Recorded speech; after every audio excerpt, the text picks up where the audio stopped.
Rain poured down in relentless sheets, drumming on the hood of Ethan Clark's old pickup truck as it wound its way through the desolate forest road. The headlights barely cut through the storm, slicing pale tunnels into the mist.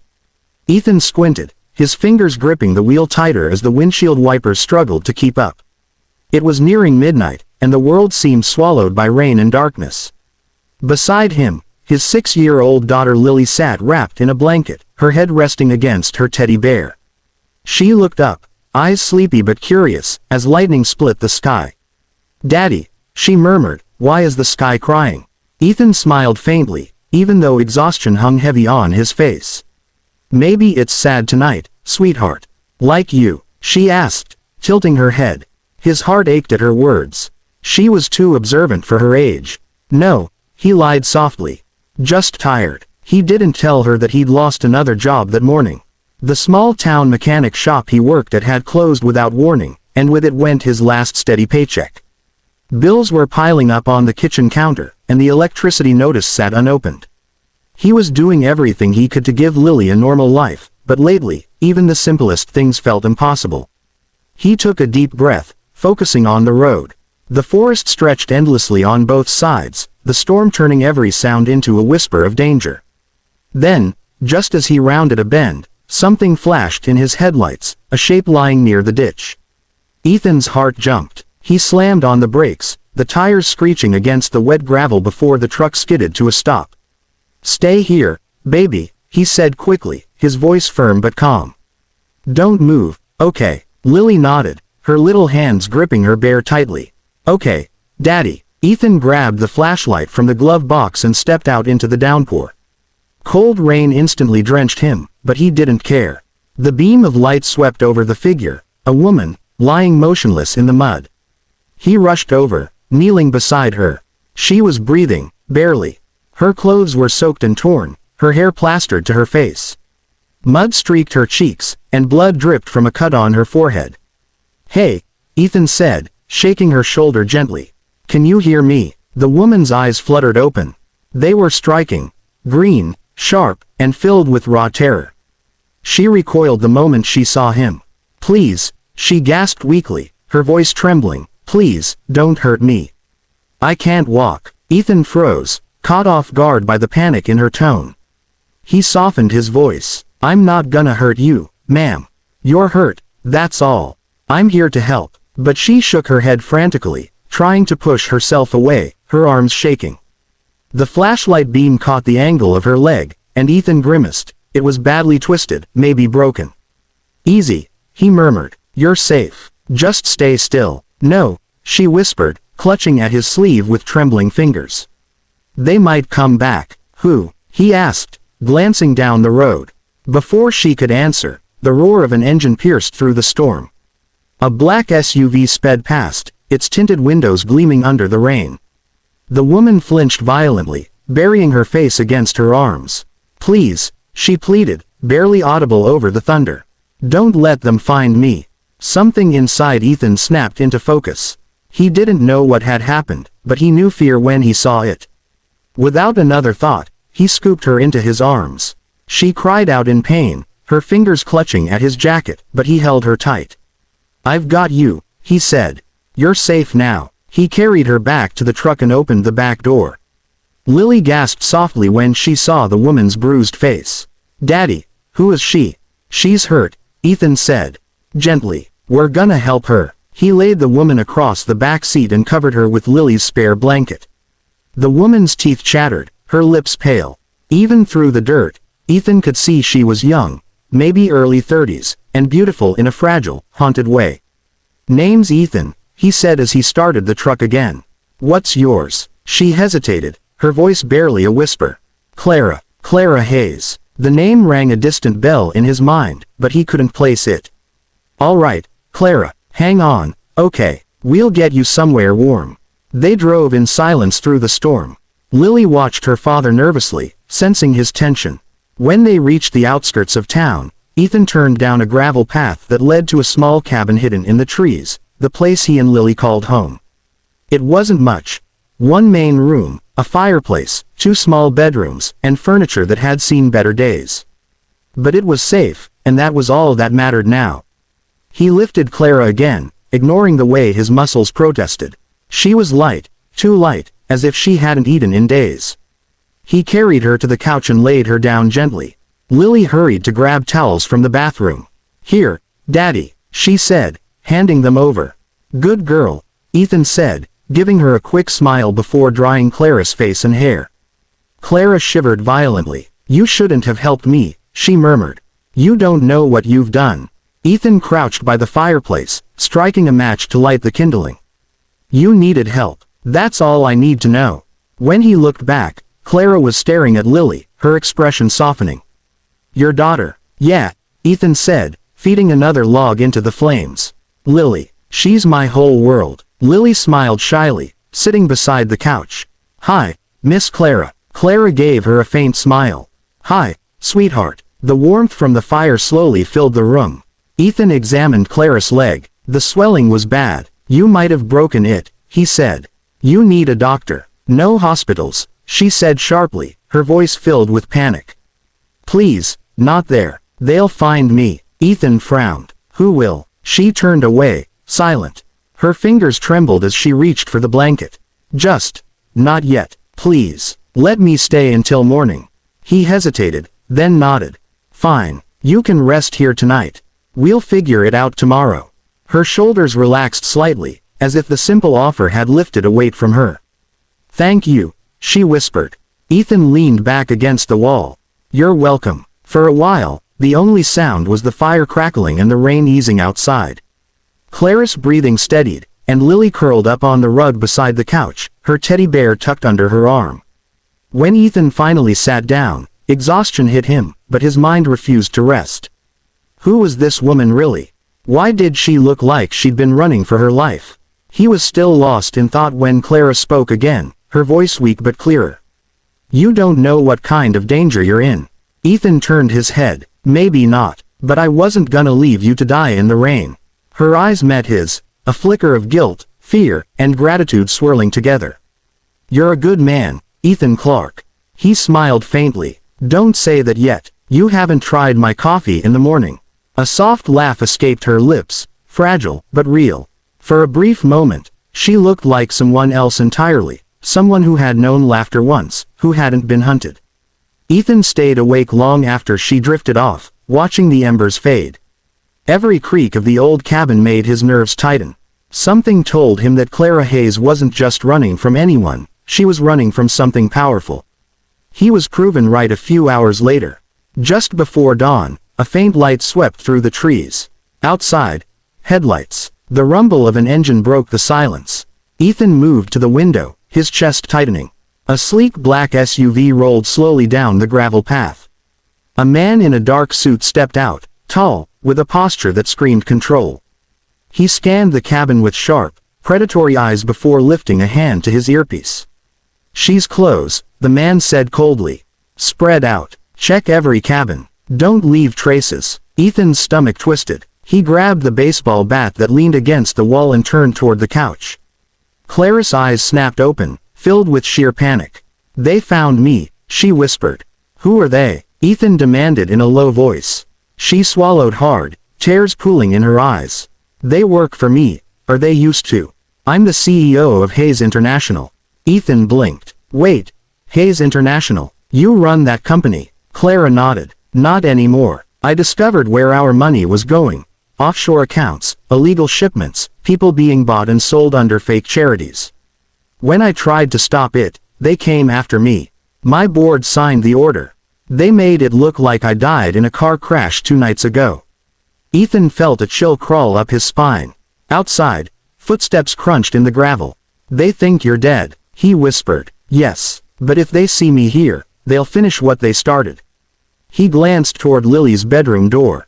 Fear turned to resolve. "Not while you're under my roof," he said firmly. "Ethan, you don't understand." "No," he interrupted, gripping the bat tighter. "You don't understand. I lost everything once. My wife, my home, my peace. I won't lose my daughter. And I won't let them touch you." Clara stared at him, speechless, tears glimmering in the firelight. For the first time since he found her, she didn't look like the CEO everyone saw in the news. She looked like a woman trying to survive, and finding safety in the unlikeliest place. Ethan glanced outside again. The man in black was scanning the tree line, his hand hovering near a weapon. The storm might have stopped, but inside Ethan Clarke's small cabin, it was just beginning. And for the first time in years, he was ready to fight back. The dawn light crept timidly through the curtains, pale and cold against the warmth of the fire that had burned through the night. Ethan stood by the window, every muscle tense, watching the black SUV idle at the end of the gravel path. The mist hung low over the forest, swallowing the world in silence. His hands gripped the baseball bat tightly, the rough wood pressing into his palms.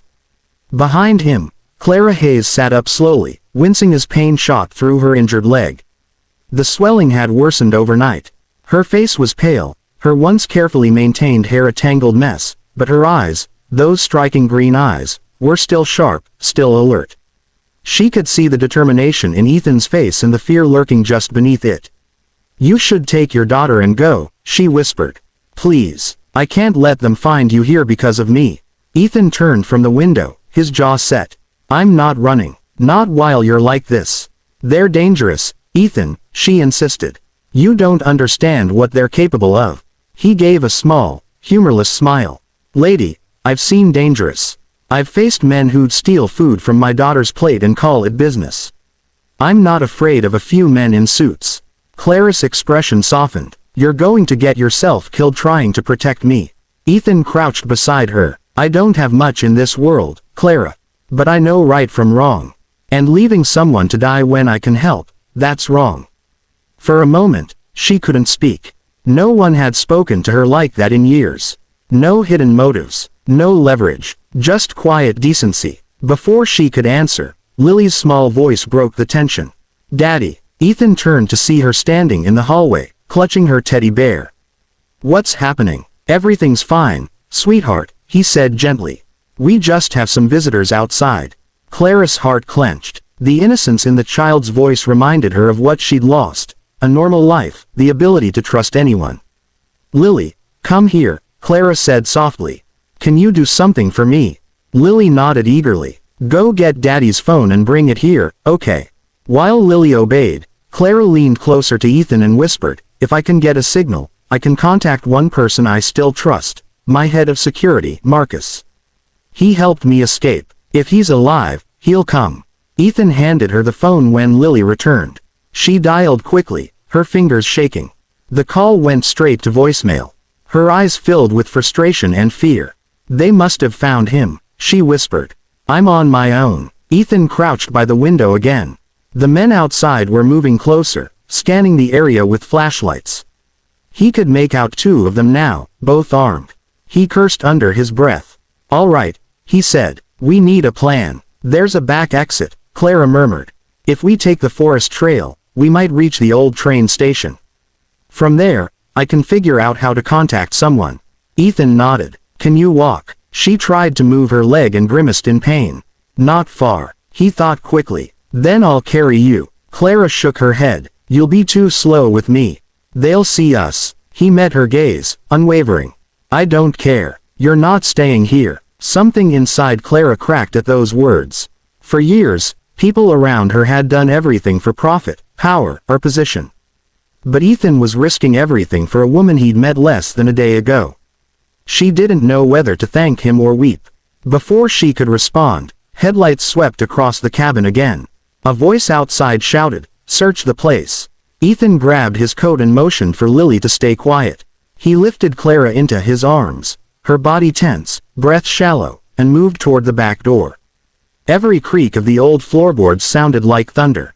They slipped out the back, into the misty woods. The air was cold and damp, the ground slick from the night's rain. Ethan moved as quietly as he could, his boots sinking into the mud. Lily followed close behind, clutching his sleeve. Behind them, the cabin door burst open. Voices filled the air. "She's not here. Check the woods." Clara tightened her grip around Ethan's neck. "They're coming." "I know," he said, quickening his pace. "Hang on." Branches snapped. Flashlights flickered through the fog. Ethan's heart pounded. He wasn't a soldier or a hero, just a father trying to keep two people alive. But adrenaline and fear made him stronger than he'd ever been. After what felt like forever, they reached a narrow stream cutting through the trees. Ethan set Clara down carefully on a fallen log. "We need to cross," he said. "The water will hide our tracks." "I can't," she started, but he cut her off. "You can," he said firmly. "We all can." He took Lily's hand, guiding her across first, then returned for Clara. The icy water reached his knees, but he barely felt it. Once they reached the other side, he paused to catch his breath. The forest stretched endlessly ahead. In the distance, faint lights glimmered, the old train station. "That's it," Clara said, pointing weakly. "If we can make it there." Gunfire cracked behind them. A bullet whizzed through the trees, striking a trunk inches from Ethan's head. Lily screamed, and Ethan dropped low, shielding her with his body. "Run," he shouted. He grabbed Lily's hand and half-dragged, half-carried Clara through the mud. The lights grew closer. Another shot rang out, followed by shouting.